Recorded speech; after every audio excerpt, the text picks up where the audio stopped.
Welcome to this interview. Thank you. Are you ready for it?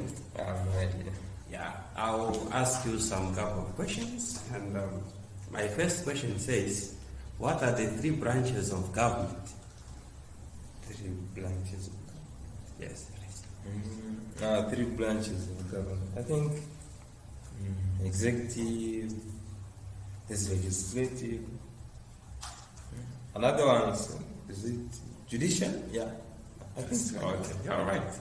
What does each branch do? Each branch. I think judicially must be dealing with the court. Executive must be dealing with the government or controlling the power. Is it executive? Yes, fine. Yeah. Democrats and Republicans are the major parties. Can you mention a third party? Opposition party. All right, that's So, good. Yeah. What is the basic process by which a bill becomes a law? A bill passes through the government, MPs. So the MPs actually has to go and discuss about it before it is recommended to be a bill. So they vote. The major ones, that means the bill has to be amended to be a law. That means they have to check if the bill affects their citizenship fair. Very Citizens, yeah. Thank you very much for your participation. You're welcome. Thank you. Welcome. Thank you. How are you? Fine, and you? I'm good. My name is Christian.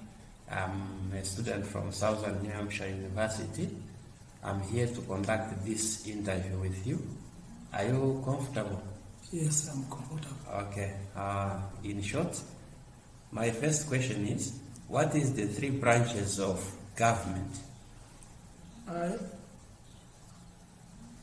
In my knowledge, there is executive power, there is parliamentary, and there is judicial. Yeah. Yeah. So what does each branch do? The parliamentary is there to vote for laws. Judiciary is there to implement the laws. And the executive is there to coordinate all powers. Very good. Yeah. Democrats and Republicans are the major parties. Can you mention a third party? Yeah, labor. Labour. Very good. What is the basic process by which a bill becomes a law? It goes into certain process like it has to go into parliament. Parliament to discuss, and later on it has to go through the what we call a referendum. Okay. These public people will give out their opinions. Then it has to go into parliament again to be approved and to be endorsed. All right. Yeah. That marks the end of my questions. Thank you very much for your participation. Thank you. Hello, my name is Christian Mugendi. I'm a student from Southern New Hampshire University in Malawi. I'm recording this video as part of my academic work. The first question is, what are the three branches of government? There is a legislative, executive, and judicial. So, what does each branch play as a role? So, legislative is there to make laws and change the existing laws. Executive is in charge of making sure that the laws of the United States are obeyed. And judicial is a federal system of courts and judges that interpret laws and made by the legislative branch and enforced by the executive branch. How are the branch connected? They are connected because the legislature makes laws, the executive enforces them, and the judicial applies them to the specific cases arising out of the breach of the law. How do they regulate each other based on checks and balances? To be sure that one branch does not support more powerful than the other, the government has a system called checks and balance. Through this system, each branch is given the power to check on the other two branches. The president has the power to veto a bill sent from the Congress, which could stop it from becoming law. The legislative branch makes laws, but the president in the executive branch can veto those laws with a presidential veto. The executive branch can declare executive orders, which are proclamations that carry the force of the law, but the judicial branch can declare those acts unconstitutionally. Democrats and Republicans are the major parties. The third parties are known as Libertarian Party.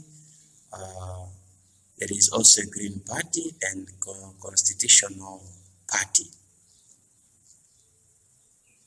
So how did the two parties system start? There have been speculation that a two-party system arose in the United States from early political battling between the Federalists and the Anti-Federalists in the first few decades after the ratification of the Constitution, according to the several views. Political factions or parties began to form during the struggle over ratification of the Federal Constitution of 1787. Friction between them increased as attention shifted from the creation of the new federal government to the question of how powerful that federal government would be. The United States has two dominant parties. Historically, there have been few incidents in which third party candidate won election.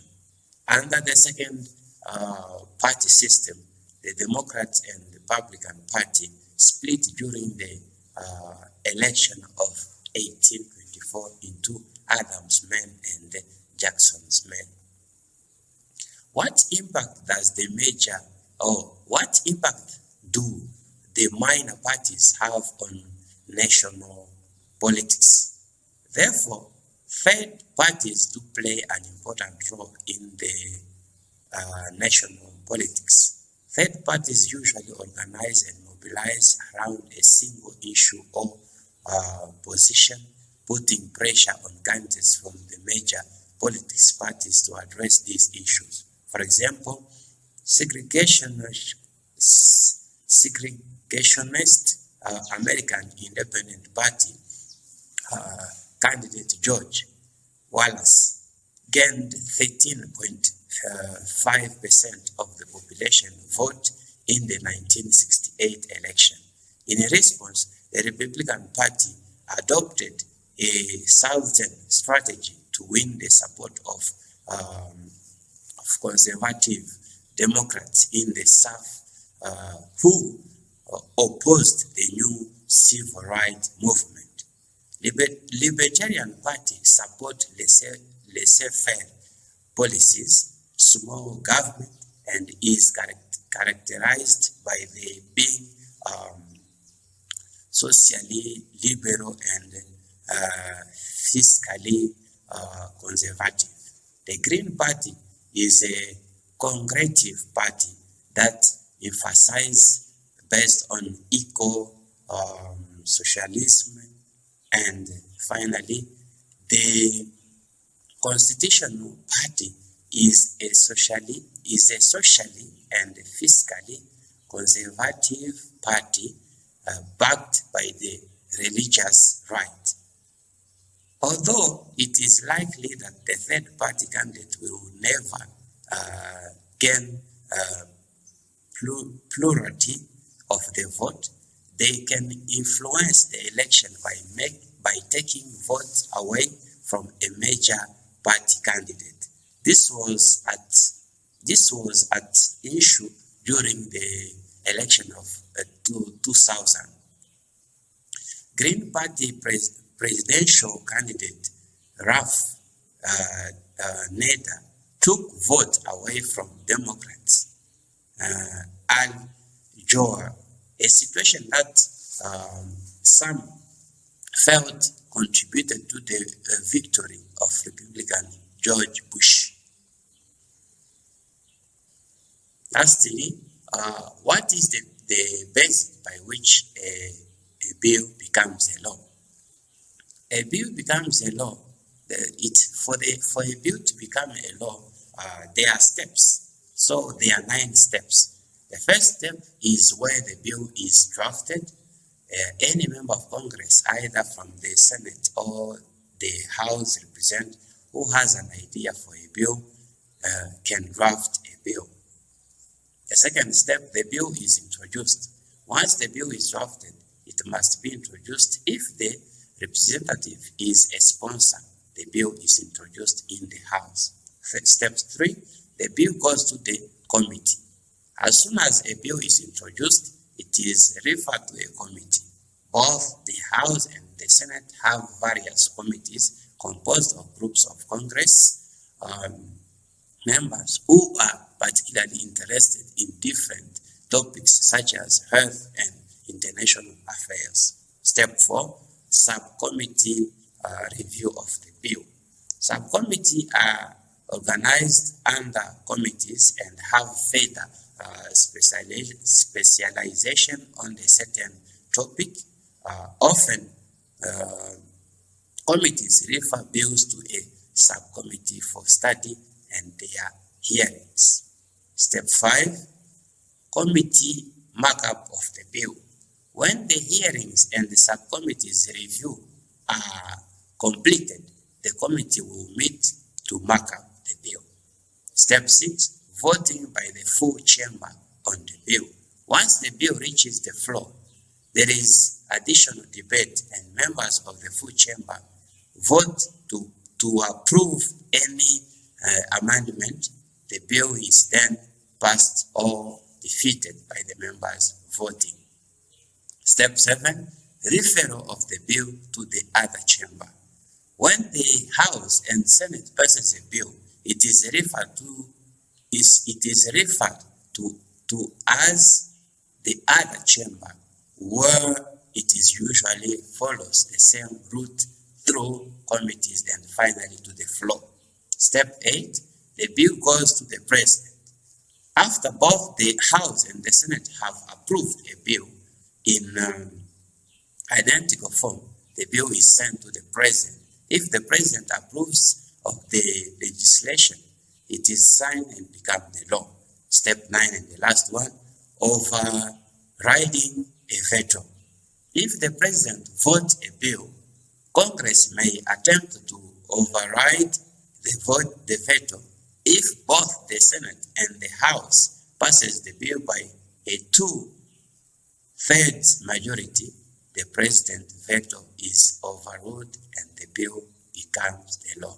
Thank you very much for your understanding, and I really appreciate it.